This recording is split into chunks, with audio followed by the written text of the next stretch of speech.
पंजाब के सैलाबजदा इलाकों में हिफाजती बंदों की तामीर और मरम्मत मुकम्मल कर ली गई।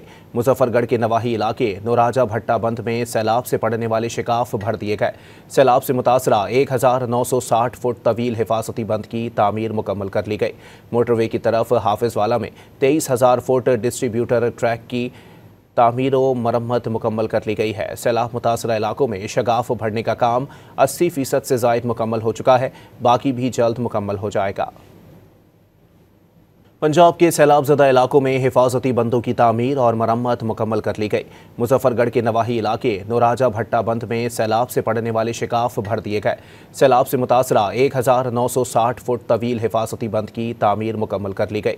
मोटरवे की तरफ हाफिजवाला में 23,000 फुट डिस्ट्रीब्यूटर ट्रैक की तामीर व मरम्मत मुकम्मल कर ली गई है। सैलाब मुतासरा इलाकों में शगाफ भरने का काम 80% से ज़ायद मुकम्मल हो चुका है, बाकी भी जल्द मुकम्मल हो जाएगा।